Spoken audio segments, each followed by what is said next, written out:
All right, baby, we're here. Ow. Not childproof table. Ouch. We're gearing up for 2 easy miles. I made this table, but we're gearing up for 2 easy miles.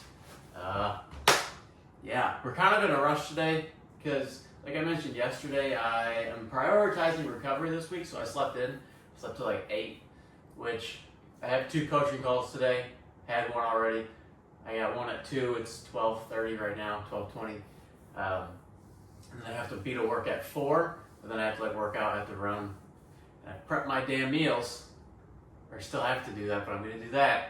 I'm going to make time for it, but that's kind of one of the things, that's why I like waking up so early, is like, you don't have to rush, because today it's like, I just feel like I'm in a rush all day, but in sleeping in, like in deciding to do that, I knew that this was going to be an effect of that, so that's like the sacrifice thing. Okay, I want to sleep in, I want to make sure I recover, because last night I didn't get to bed till after 12 o'clock, and it's tough to wake up at 4:30 when you're getting to bed at almost 1 in the morning, so, so I want to be able to recover. I don't want to be carrying any fatigue, like sleep-wise, till Sunday. It's shitty. So, again, it's like in acknowledging the fact, like, okay, I'm going to sleep in tomorrow. I know that, okay, you're also going to have to be rushing tomorrow because you have all the other crap going on. So, it's a product of the times, and it's the nature of the beast.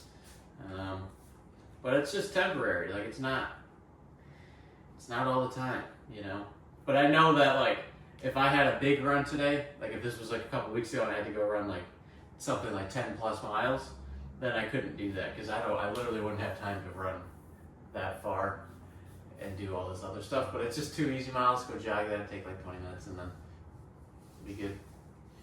That'll be good. I also got to bring my laundry downstairs. I feel really flat because I haven't eaten breakfast or anything today yet because I've been rushing.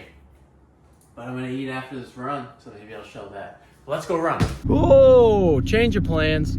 So I mentioned the other day how I might take Thursday today off of work, and I was really battling in my head. Like I struggled with that so much in terms of, do I take this day off or not? Because obviously you need to make money. Obviously I don't want to be lazy. All this stuff, I'm like, you're lazy if you take the blah blah, all this stuff. I was really going back and forth in my head, and then someone had texted in the big group message like, hey, someone wants the night off, like I can work. And I was like, that's a sign, send. So I got the night off, so I'm happy about that. I'm happy about it, but I'm still, as soon as I let my shift go, I felt that weird, like, what are you doing? Like, you lazy? You being lazy? So I'm kind of working through that still, which is weird to say, but I just have to like realign my thoughts of like what I'm doing and what my goals are, and I don't know, it's weird, a weird little mental battle. But that being said, we fly out tomorrow, so one thing I always do whenever I leave for like a few days is I clean everything. So I got my sheets in the dryer or in the washer. I always do laundry on Thursday and Sunday, so I'm doing laundry anyways today, but I'm doing laundry. And then I cleaned up inside of my place, and then I'll do the finishing touches tomorrow before I leave, like the garbage and shit like that.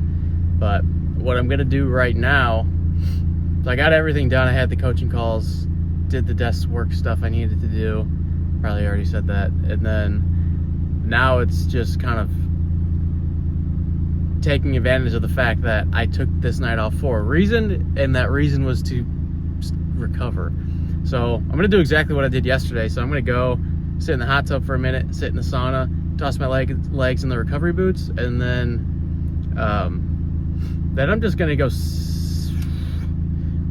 I don't know if I'm gonna come back here and then do something, but yeah, just kind of exist for a little bit, like think and shit like that. Stuff that's good to do. Yeah, I'm gonna do that, and then dinner, and then get to bed. Because it's weird, it's like 5 o'clock now, and then like I want to be getting to bed by like 8, so it's really not that much time, which is weird. But yeah, so let's do that. Fucking hell.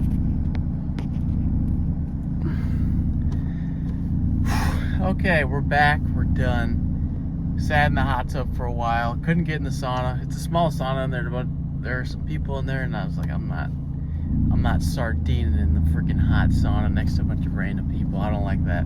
So I didn't do that, and then sat in the hot tub for a minute or a while, and then hopped in the recovery boots. Theragun the legs. They're feeling fresh. They're feeling not fresh, but they're feeling good. So we're gonna be set. We're gonna be all good to go by Sunday, and I'm excited about that. Those feelings tied to guilt in terms of me not going to work tonight and taking the night off, or it just is what it is. I was thinking about it, and now I just completely lost all the thoughts I had around that whole thing. But it really is just, I'm so my mind is so geared towards all of this stuff right now that it's tough because I don't make any money from doing this stuff. And I was thinking about this on the drive over here, is for me as a guy, as a man, like being able to provide, men and women provide just in different ways, but being able to provide is like a very foundational feeling. And I just think any guy, any woman, whatever the fuck, anyone that can provide for other people or themselves, like that's a good thing. That's a good feeling to be able to do and to do.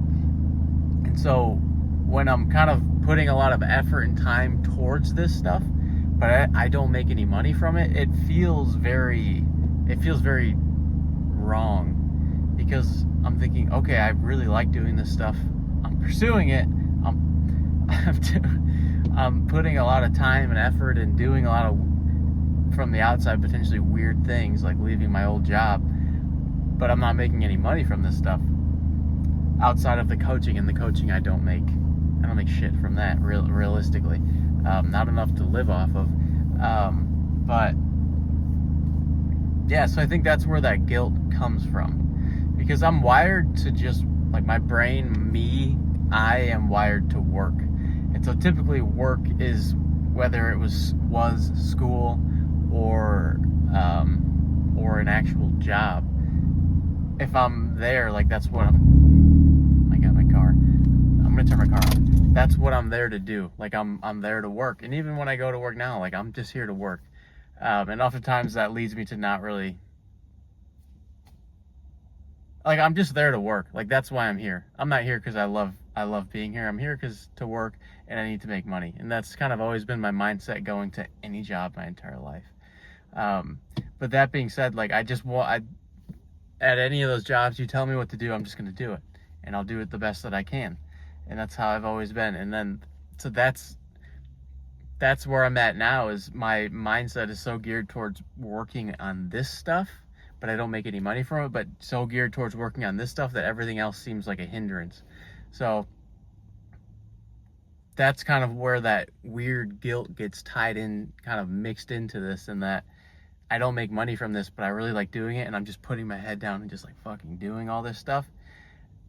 And I like doing that, but then the absence of an actual income is where it gets tricky, because then that's where that guilt comes. So yeah, if that makes sense. Yeah. And then there are some other talking points that I was thinking about that will come to me, but I need to go to the grocery store and get some bags, because I need to bring the electrolytes and that carb mix, G1M Sport, hashtag BPN sponsor me. Ooh. Whatever. But yeah, so I need to get some bags so I can bring that on the plane. Sometimes when I bring the tubs, they've never taken them from me, but it's always an issue. So they'll always like pull me aside and then check them. So I don't know. Part of me feels like I'm going to do that this time, and then this is the time when they're going to take that stuff, and when I actually need it, and I'm going to be like, freaking heck. So I'm just going to get some bags and avoid that. Also, it'll be less to pack, like take up less space, which would be good. But I can remember what those other talking points were. I will bring them back up. But for now, let's run to the store. Alrighty, we're back. And I've got an apple. A Cosmic Crisp, to be exact. I've also got bags. and I've also got bone broth and a pile of laundry on my bed for me to put away after this. But I remember what I was talking about or thinking about. I was looking at my heart rate from the first 2 marathons. So anytime I'd see heart rate data from other people that had run marathons, it was always like they were sitting in they'd like start out in the 140s and then move up to like the 160s at the most. Which in my head I'm thinking, you have a max heart rate, your heart rate can go so high. I feel like you're not pushing, which is why aren't you trying harder? Like, shouldn't your heart rate be higher towards the end at least, like higher than 160? So I always kind of questioned that because I'm thinking, okay, you did all the work to get to a point where you can run a whatever mile with your heart rate staying around 150. But why wouldn't you just push that? Because now you know, my heart rate can go up to 170, but sit at this minute per mile pace, and I can hold that. And that was always kind of my thought process behind something like a race where you're trying to get the best time you can. So for the first 2 marathons, my average heart rate over the entire thing was 172 and 174. So the second marathon, my average heart rate was 174. Mile 1, now I think nerves play a big part into this at the start, but mile 1, my heart rate was at like 170 of both of the marathons. So I'm sitting there maintaining like a 170 something heart rate the entire race. And it might dip a little bit in the 60s like a couple times, like a couple of the miles, but in general it was 170s, and then towards the end of the second marathon, the last couple miles, I was sitting like 184. I remember I was dying, but that's kind of my thought process going into a race like that is I'm gonna push the beans. So when I ran my 22 miler 2 weeks ago, or whenever that was now, so I averaged a 650 pace. My average heart rate during that entire run was like 160. So, I mean, that's pretty solid. It's on I don't even know what zone that is. Whatever. But it's on, like, maybe the higher end? I don't know. But, when I look at that number, 650 average heart rate, 160, and my other 2 marathons, average heart rate, 172, 174, for more miles, that makes me think, like, what are you going to crank out, fucking 250? I don't know, but I don't know what a 250 per mile is. I know that's probably like a low. That's like a fucking 5 something. Joking. But, yeah, I'm there to push. I don't know, I mean, I guess not everyone's running a marathon to go full beans, but I'm full beans. That doesn't mean I'm going to go mile 1, 180 heart rate, but honestly, I didn't even pay attention to my heart rate while I was running the marathons. I remember looking at the pace and seeing how I felt, and I was like, okay, I'm going to hold this. Especially in that second marathon, because I went above my average pace. My average pace for the second marathon, I was going to shoot for a 750. I averaged a 744. And I remember after all the chaos of the beginning of the race, everyone getting lost, I settled into my pace probably around miles 6 to 8, around there. And it was faster than it was supposed to be. It was like 740. But I had been consistently running the 740s for those whole 6 to 8-ish miles or so, like right around there. And I was like, well, I don't know, this feels all right, so I'm just going to hold it. That's exactly what I did. I didn't look at apparently my heart rate was in the 70s, but based on how I felt, I was like, I don't know, I feel fine enough. And I remember thinking back to it now, when I was looking back at those splits, I was like, those last few miles were grinders. Like, I remember I was not yelling at myself, but calling myself a pussy. I was like, let's go, pussy. Just like out loud, not screaming, but I was like, let's go, pussy. Like, really kicking it into high gear. You're moving what feels like so slow, but you're trying so hard. You're like, ah. But, yeah, I don't know. Just gonna bring that mentality into Sunday. I should be a good race. Should be a good race.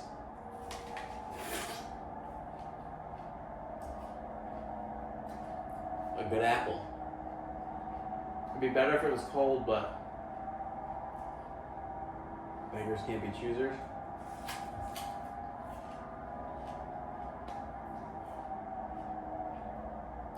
There's one other thing I wanted to say. Oh, not important, but my toe. That shit. So I clipped my toenails today. That toe's not attached. It's like, it's only attached like because of the skin underneath it, but it's not gonna grow. Like it's not a functioning toenail. It's dead. It's just there, which gives me the heebie-jeebies, and it grosses me the fuck out. I don't feel it. It doesn't hurt, but like when I was going to clip the nail, you could see, like it didn't hurt, but I could see it and feel it. I don't like that, but that thing's coming off at some point. I don't know how, I don't know when. I assume on Sunday it'll fall off maybe, who knows, but gross. Gross. Nasty. That's all I really got for today. I'm going to enjoy this apple, man. Apple, laundry. I'm also cleaning my bed sheets, which those might not be ready in time for me to go to bed. So I might just be sleeping on my mattress tonight. Just whatever. So apple, laundry, shower, cook, eat. I have a daily planner thing that I write down like usually the night before the day. So like I'll write down the day for tomorrow, do that, and then go to bed. Take advantage of the fact that I'm not working. Still have those weird guilt feelings, but it's what it is. We're just trying out here. We're young. I'm like, I say I'm young, and then I'm like, you're 24, dude. Yeah, I don't know. It's such a weird fucking time, man. But we're trying. So we're gonna work through this stuff. Keep working through this stuff, and we're gonna give that shit our all. I'm not going to that fucking race on Sunday to run any number that starts with a 3. That's for goddamn sure. And it just, like, I don't see how that will happen. I won't let it happen. It just won't happen. We're going in the 2s, there's no doubt. There's no fucking doubt. And on that note, get excited for tomorrow's vlog, because it's going to be a travel vlog. Whoa! So we're going to go to the airport. We'll be in Florida and then New York all on the same day. So that'll be fun, I think. I mean, my first time ever really doing that. Because, like, you see YouTubers and shit you've watched growing up, like travel vlog, stupid shit like that. Like all my car YouTubers and stuff. And now I'm doing it. I'm always thinking about a lot of this stuff I'm doing now. Like, I grew up watching YouTube, watching car guys, and then I slowly got into fitness stuff. But I watch both. I don't watch them as much anymore because I don't have the time for it. But, like, that's what I grew up watching. And now to see, like, that I'm doing it, and I'll say certain things that I've heard them say my entire, like, for years. And then, like, whoa, I'm doing it. Like, I'm doing that. And I remember, like, all the time, I'm like, I want to be able to do that. That's fucking cool. So I'm doing that. I'm not making a living off of it, but I am doing it. I'm doing the goddamn thing. So there's that, which is inherently very cool. Again, when you take those little zooms out. Whenever you feel off, weird, bad, zoom out, because you got it better than you think. And again, on that note, have a great Thursday night. And bye.